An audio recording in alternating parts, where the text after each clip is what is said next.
How you doing, YouTube? Just giving a status update on the 57 build. Been working a little bit on everything. Obviously the motor.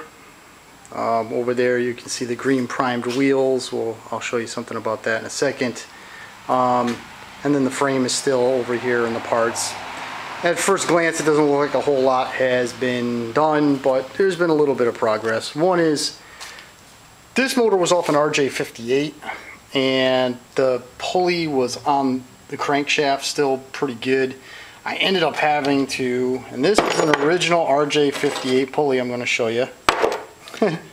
Not much left to it. It actually goes together like this. I had to cut it down the center of it, to cut it in half.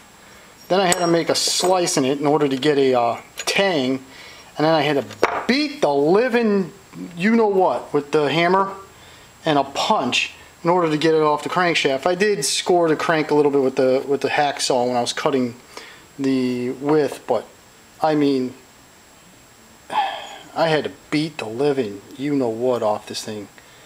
It was ridiculous. I heated it up with the torch. I put my gear puller on it. Nothing would get this thing off. I mean, I literally had to beat on it for like 2 nights and destroy a pulley. But, oh well. But that engine is coming along. There's all the bits and pieces, ignition, nuts, bolts. These are the front wheels. They were E-tanked, and then they were sandblasted. What I did here is, for the really big, heavy-duty pits, I just mix up a little JB weld and put them in there, especially where the bead is, where the tire, when you're mounting the tire.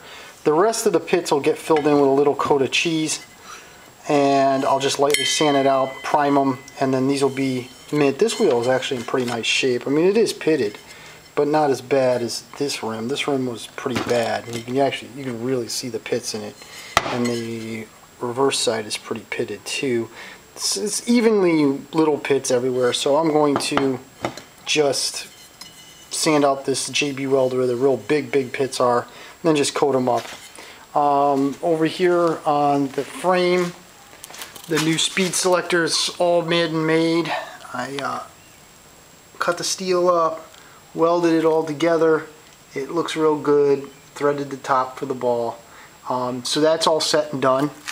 What else do we have done here? Oh, also we have the new speed selector arm, the very drive adjuster. Threaded the end and drilled it for the cotter pin. Here's the new adjuster piece that goes on here. I ended up making a new steering link for it because the other one was pretty bad shape, so I made that. These are just trunnions, leftover trunnions from other projects. They're in really good shape, so I'm just going to reuse them. What else did we do? Oh, we sandblasted a couple pieces here. The engine pulley sandblasted, but I need to just finish it up. And cleaned up all the spindles. The spindles are all set to go.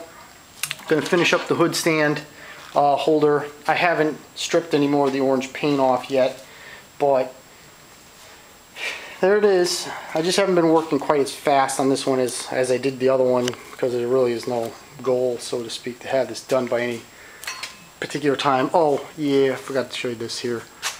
Parts are primed. That's the big pulley for the drive. The spring, brake, this is the brake kit nut. A couple pieces of the very drive, the steering block, and over here is the belt guard. So things are coming along.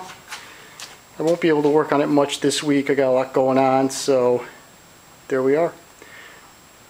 Alright, thanks guys.